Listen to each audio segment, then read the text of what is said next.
Hi Sagittarius, and welcome to your monthly tarot reading for October. Thank you so much for joining me today, and this is a general reading that could help any sun, moon, or rising Sagittarius. Much glare. So, reflection and non-judgment. I want to key in on non-judgment because somewhere along the line, many of us, we automatically judge, and it's hard to undo. I think it takes conscious thinking to look at someone for who they are and to leave out all of the extraneous information that you're getting or that you're inferring. To use non-judgment, to be open, to leave behind your bias. It's a real challenge to do so sometimes. However, the benefits are profound, and when you can just live and let live, and when you can be accepting of others, and when you come from the place of, as it says, reflection, when you look in the mirror and you look at your own life and think about how people may incorrectly judge you, they don't know you. And often when we meet people, or even when we have friendships and relationships with people, we really don't know what's going on behind closed doors. We really don't know the challenges and the depth that they face within their lives. So, I think a honorable goal is to try to be fair, to be reasonable, to be honest, to be balanced, instead of coming from a place with a preconceived notion where you already have made up your mind without listening to someone speak, or without listening at all, judging right off the bat from the hip. I think it's a destructive practice. And so to be non-judgmental requires skill, and it requires deft handling, and to be sharp, and to always think about how am I interacting here? How am I engaging? What am I bringing into this discussion that may not be a positive? And in terms of reflection, I think when you look at yourself in the mirror and you really think about how you live your life, it requires honesty and awareness of self, where you can be honest with yourself and you can come from a place that it's just very real. So, if you've had a tough time where you've been a bit of a bear, own up to it and then let it go. Every day is a new day, so deal with it and then let it go on. But the hope is to try to interact with people just at face value with what you see and how they talk to you and what they bring to the table. Open, honest communication, being authentic, being real, being transparent in many ways. So it takes practice, I think, to do so, because of sometimes when you're brought up and things get into your head and you want to get them out of your head. So it takes time and energy and awareness to be able to do that, and awareness of how are you approaching this situation? What are you bringing to this discussion? So very interesting, very deep to think about and to explore. That could probably be a video on its own. So now let's take a look at the spiritual self, emotional self, of what these cards can share with us about the emotional component for the week.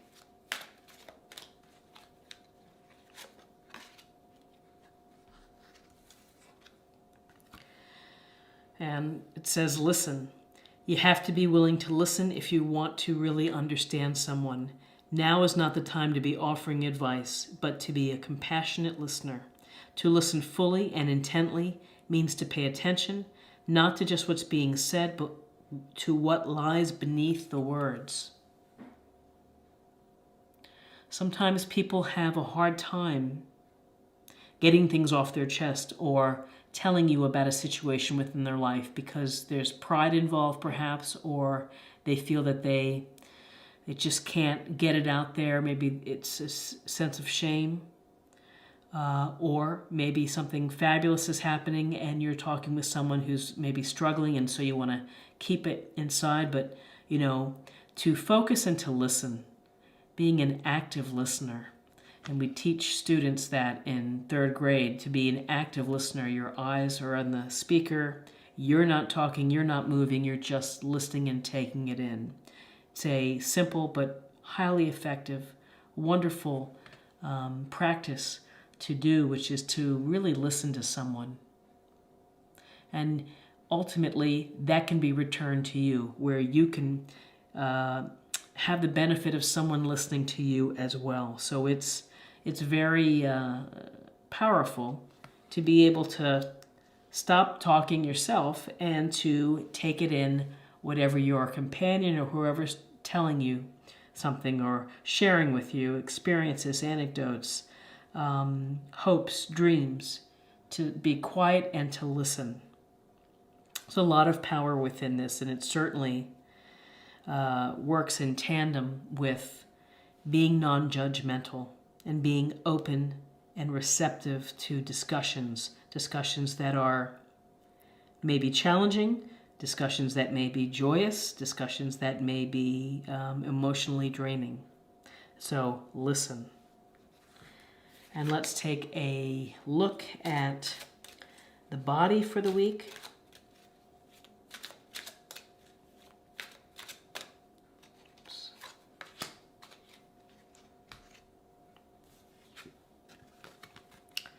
Consult a nutritionist. Okay, so this week I turn my eating over to you and ask you to guide me to foods and beverages that taste good, are fulfilling, and support my ideal health and weight. And if you are in a position where you can't afford a nutritionist, or you can't, have it covered from a health plan or what have you, there's so much information online with respect to healthy diets. And one of the best places to start is, like, the U.S. government has some incredible free publications about for women in menopause, for women and people in general, really thick books that are very, very helpful, give you sample diet plans, give you the information behind why you need to eat certain foods. And this is as I get articles forwarded to me about, again, I think I mentioned it last week, of finding Indian gooseberry, that it's one of the most beneficial fruits. To me, someone sends me an article and I investigate it, because nutrition is important. Whether it's finding medicinal mushrooms, you can get them in tablet form, or you could have a cup of mushrooms every day. They say that that's incredibly helpful to your immune system. So there are all these little pieces of information out there that all you have to do is look for it. Another suggestion would be, in addition to consulting with a nutritionist, is that if you have friends that are really good with their diet, who are eating all the greens and the colorful fruits and vegetables and lean meats and such, or soy products, find out how they do it. Are they cooking their foods on the weekend? Are they meal prepping? Are they shopping fresh? Or, what is it that they're doing that makes them successful? Because it takes time to plan accordingly for food and to eat well. It takes time to sit down to think about what you're going to cook for the week, what you're going to bring to work. And it's again, nutrition feeds the cells, it feeds your brain, and giving it crummy food or unhealthy food is not in your best interest. And so to find balance, you have to feed your body right. You have to do things in moderation. If you like to drink, have a drink, but don't overdo it. If you like French fries, you don't have to restrict French fries, just limit the amount of French fries you want in your life. And again, with coffee, I'm gonna have a cup of tea here. With coffee, some reports say coffee is fantastic. Other reports say limit the amount that you have. Caffeine is detrimental. You can find source data on all nutrition, and then you make your decisions for your lifestyle and how you can make it work for you. But again, I would say to make wholesale changes to totally turn your diet upside down in 1 or 2 days may not be the best road to success. But if you do one small thing for the week, like pass by the chocolate chip cookies or the candies, and with Halloween in the US coming up, it's like try not to have the candies at home and snacking on them because they add up. So, there's a lot. So this is a week. Pay attention to your diet. Do some meal prepping. Look online. There are many free websites that have great skinny meals where they've made them healthy and delicious. So now I'd like to pull a card as a practice area in addition to practicing listening and thinking about your diet and reflecting and being non-judgmental.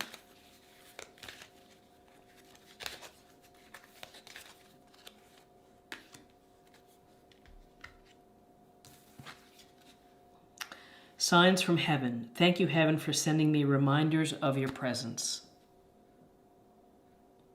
So maybe this is a nice reminder to remember someone who was past that had meaning in your life, that made you happy, and all it could take would be sitting down with a cup of coffee and thinking about a happy time or a pleasant memory, and taking that good feeling, that good, warm, nostalgic feeling, and bringing it to center. Signs from heaven. Sometimes we can be oblivious, but I think that there are signs every day that people are out there watching and maybe gently kind of sending you some signals, like to take care of yourself. Heavenly aspects and the universe and divine source, they want the humans to be happy.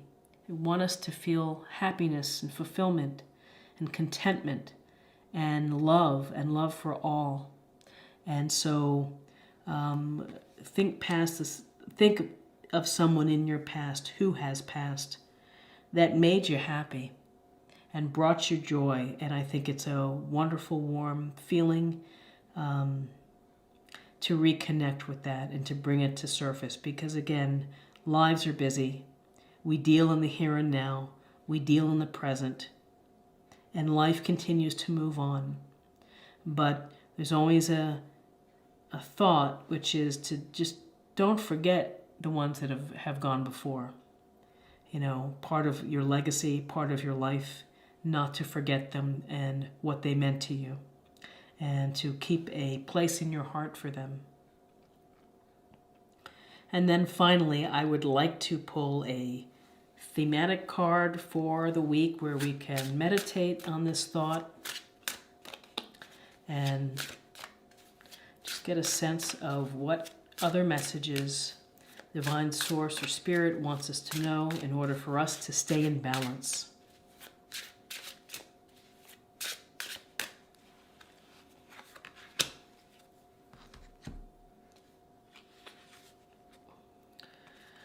Perfection.